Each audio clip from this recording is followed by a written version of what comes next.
Hey guys, welcome to my channel. Take a look at this easy and beautiful spring watercolor painting where I followed a light to dark color story. Today we're going to do something similar, but we're going to change the pattern of our color story. We're going to go from dark to light, and of course we're going to change the colors as well. So let's get started with our tutorial. Okay, so let me prepare the background for the painting first. I'm going to take Crimson Lake Red, and this time just with a single color I will do my background. Very randomly just put the pigment on the paper, and then we will let water do the rest of our play here.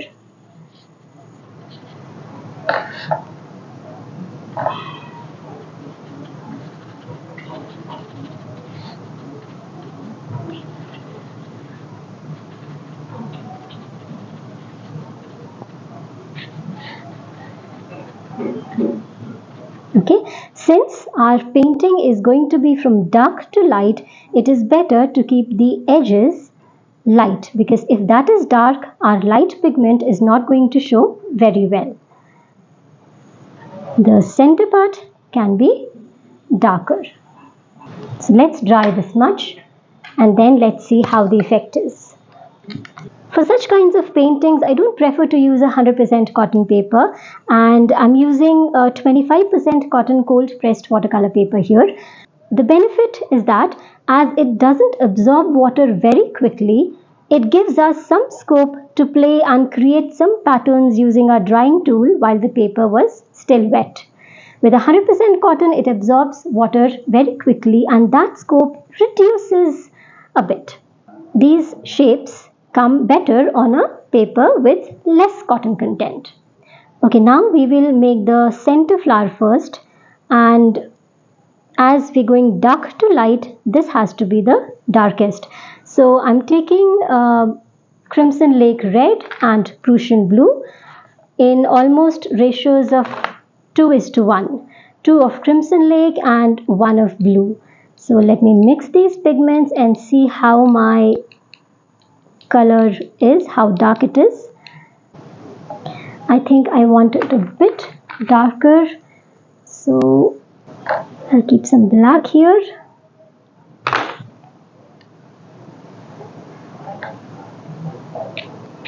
Five dots, and I will just spread them using water. So as our center flower has to be the darkest, in case you feel that it hasn't come out as dark as you want, just mix a pinch of black in the color you've made, and while the flower is still wet, do one more layer of the revised pigment on that, and it will become darker. So let's come to our second layer of flowers now. This has to be slightly lighter than the first, and we will add a little Crimson Lake Red to make it lighter.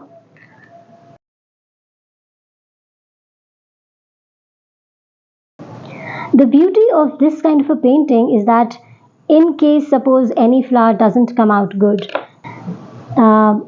these ones didn't come out as good as I wanted them to be, but no worries, I can do more layers of flowers next to them. This will make our painting better only and is not going to in any ways damage or disturb the look of our final product. I think we need some more red still for this layer.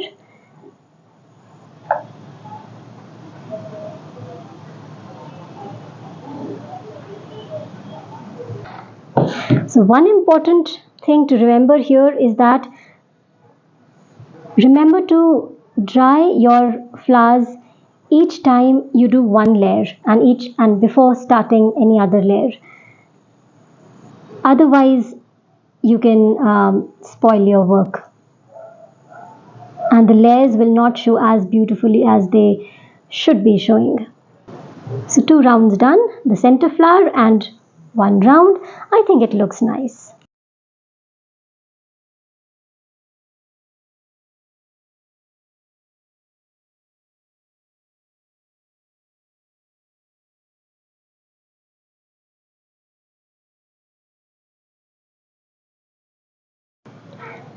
Now let's mix some more red here.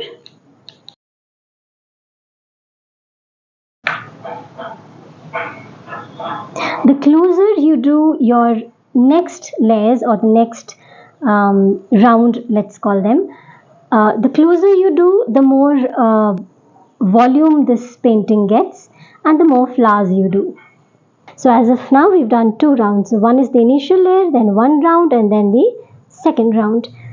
If you want, you can continue with the same color also. So doing your entire painting with just one color also looks very beautiful, because your background is less. When the background shows, it looks very nice. If you want, you can do gradation. Now, if suppose I don't want it to be in a red tone, the next flowers which I do, I can do them orange also. I can do them blue also. So one round of blue and then again purple and then a round of orange and then again purple. That also will look very nice. So these simple spring flowers, they give us a lot of scope to play. So now let me bring in some more red in my pigment.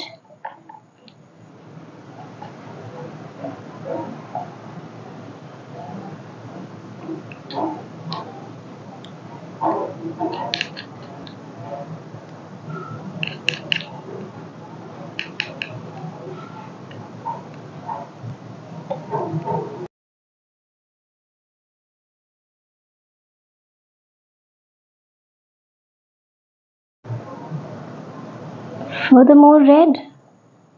So it's always a good practice to use two brushes for this painting. One which has the pigment and the other one will be the clear brush which you're using just to spread the pigment. This will prevent a lot of wastage of the pigments. Okay, so now what I'm going to do is take that red here.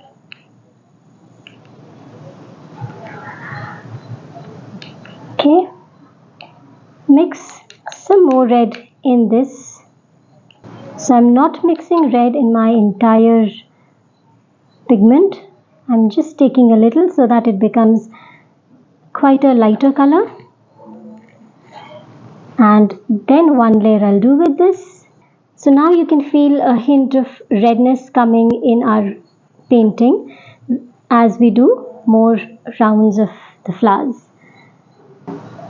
You see, as they are drying, they're looking nice to me at least. I hope you are liking this painting too. So you can see when I'm doing one layer of pigment, the other layer can be visible from behind. That's the beauty of watercolors. Okay guys, now for my next layer, I am using white. And I'm using a clear brush for white because I don't want my entire white pigment to get reddish. So I mix white and make it a little lighter.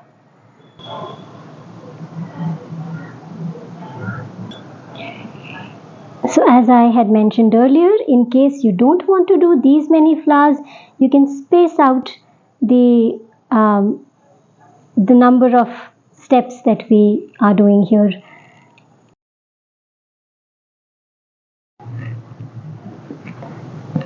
Now let's make it even more lighter. And in case just one color looks a bit monotonous to you, you can at any point bring in more pigments. As I always mention in my tutorials, that the key to a good watercolor is patience and practice. So, and these flowers, because we're doing a lot of flowers here, it definitely needs patience. So guys, our beautiful and a very easy spring flower painting in gradation concept is ready. I hope you liked the tutorial. In case you like it, please hit the like button, share the video and subscribe to my channel. See you soon in yet another exciting tutorial. Till then, stay safe, keep happy, goodbye.